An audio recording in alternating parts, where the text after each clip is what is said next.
बक्सर के सीट कटते ही अश्विन चौबे के वहां मिथिलेश तिवारी को भेज देना बक्सर के लोगों को, बक्सर के वोटरों को शायद रास नहीं आ रहा है। ऐसे में ये त्रिकोणीय मुकाबला बक्सर को एक हॉट सीट बना देता है। अब खबर आई है कि बैद्यनाथ मेहता ने ठान लिया है अपने लोगों से बातचीत करने के बाद कि वो यहां से चुनाव लड़ने जा रहे हैं। पनोरमा ग्रुप, जो सोचता है वो करता है, आपके अपने सपनों का आशियाना। जी हां, बिहार में 2 सीटें और हॉट सीट हो गई हैं। पप्पू यादव के ताल ठोकने के बाद से पूर्णिया में लालू यादव का मैजिक नहीं चल रहा है। बीमा भारती लगातार लोगों के बीच जा रही हैं, लेकिन प्रत्याशी को इस बार वहां से महागठबंधन का सपोर्ट नहीं मिल रहा है। संतोष कुशवाहा और पप्पू यादव में मुख्य लड़ाई हो गई है, लेकिन ये इसी सीट पर नहीं है। ऐसी 2 सीटें और हैं और इनकी संभावनाएं और बढ़ने वाली हैं।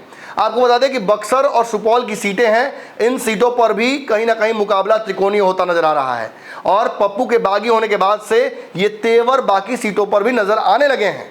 जहां हम बक्सर की बात करते हैं, बक्सर से जो पूर्व सांसद थे अश्विन चौबे, उनका टिकट कटा तो लोग उम्मीद लगाकर बैठे थे कि या तो आनंद मिश्रा को मिल जाएगा या मनोज मिश्रा को मिल जाएगा। ये दोनों स्थानीय वहां के निवासी थे। ऐसे में बक्सर के सीट कटते ही अश्विन चौबे के वहां मिथिलेश तिवारी को भेज देना बक्सर के लोगों को, बक्सर के वोटरों को शायद रास नहीं आ रहा है। इसी वजह से वहां एक तीसरा मोर्चा भी अब आ गया है। जहां एक तरफ जगदानंद सिंह के पुत्र सुधाकर सिंह चुनाव लड़ रहे हैं बक्सर से, महागठबंधन तरफ से, राजद तरफ से, वहीं दूसरी तरफ आपको पता होगा कि भाजपा ने वहां पर मिथिलेश तिवारी को टिकट दे दिया है। लेकिन इसके इतर वहां बागी होकर आनंद मिश्रा लगातार लोगों के बीच जा रहे हैं।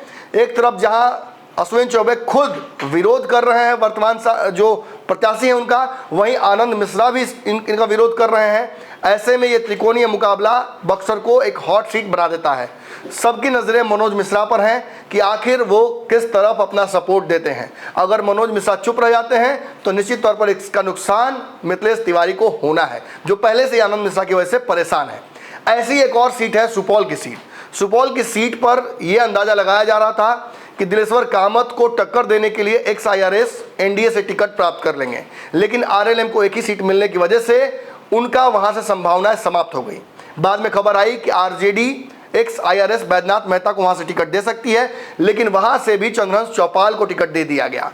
अब खबर आई है कि बैद्यनाथ मेहता ने ठान लिया है अपने लोगों से बातचीत करने के बाद कि वो यहां से चुनाव लड़ने जा रहे हैं और इस सीट पर त्रिकोणीय मुकाबला करने जा रहे हैं।